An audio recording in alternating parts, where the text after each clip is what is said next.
Wow. Oh, hey. Wow. Hey, what is this place? Oh, this is Monkey Boys Productions. This is Welcome. Monkey Boys? Yes, it is. Near Philadelphia? That's right outside Philadelphia in a lovely place called Hatfield. Oh, what do you guys do here? We make puppets, props, practical effects, creatures, and costumes for the entertainment industry. Sounds like a really cool job. Yeah, it is a really cool job. And you know what? I can't wait to tell you why.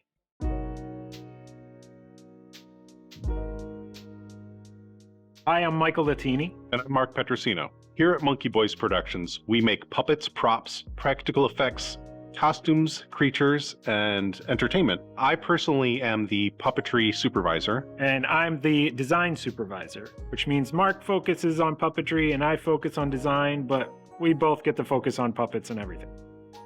Monkey Boys Productions is a workspace that uses so many different materials and so many different fabrication techniques that we have a little bit of everything. We've got a 3D printing lab, we've got a metal shop, we've got a wood shop, we've got sculpting areas, we've got sewing areas, and we've got plenty of desks to do all the work at. We use all sorts of tools here. We use saws, we use needles to stitch things. We use 3D printers and computers, lots of computer work as well. I got interested in puppetry growing up in the 80s and watching tons of Muppets and Sesame Street stuff, but also all those practical effect movies that lots of people don't equate puppetry with, like Jaws and Jurassic Park and Star Wars, Labyrinth, Dark Crystal. All of those movies that had all those amazing practical effects in them really influenced me, especially because they started showing behind the scenes featurettes at that time, which was just amazing. So that was the first thing that really hooked me into wanting to be in this career. Both Michael and I were heavily influenced by Jim Henson and Frank Oz and the whole team at Sesame Street and Muppets. I was also personally inspired by a lot of family and friends who were amateur performers and some even professional puppeteers. Even now, I'm a fiddler, and as a kid, I was definitely someone taking apart my Transformers and not reading the instructions about how my toys work. I loved to sketch a lot with my grandfather when I was little.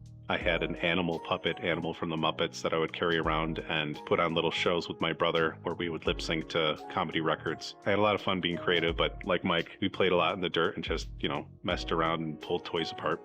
I went to Archbishop Wood High School in Warminster, Pennsylvania. And I went to Auburn High School in Auburn, New York. I actually made a really solid group of friends in high school that I'm still close with today. So I got into performing in all the school shows and doing stage crew.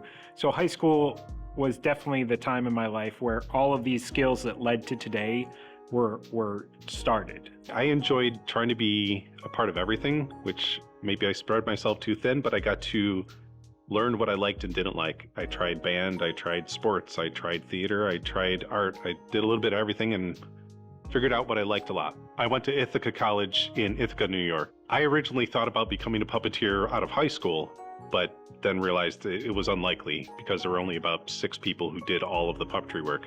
So I studied biology.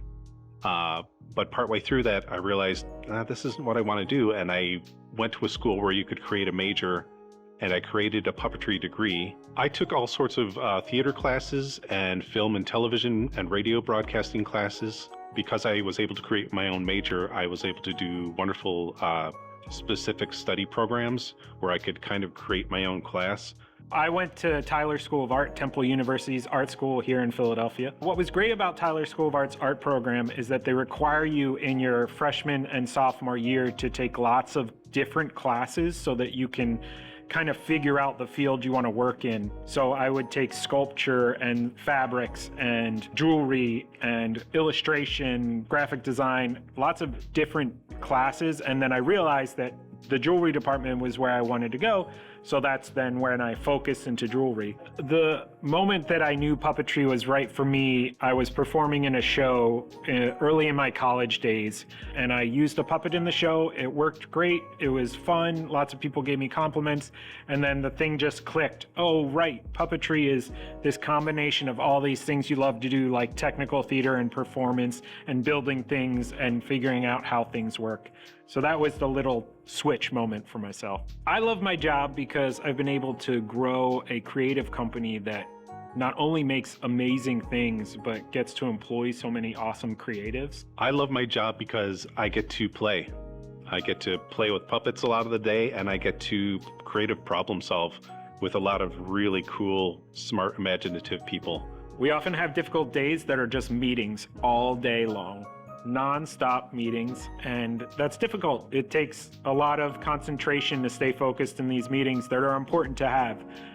But you know that because you're focused in these meetings, it means down the road, you're going to be able to play and you're going to be able to goof around and you're going to have some more relaxed work time. I'm motivated to come in every day because we've built a workspace that's fun to be at and comfortable to be at. I am friends with all the people that work here and I know them all by name, and I feel like that's really special in a workspace. Recently, a great piece of advice that I've heard is that failure should not be a negative.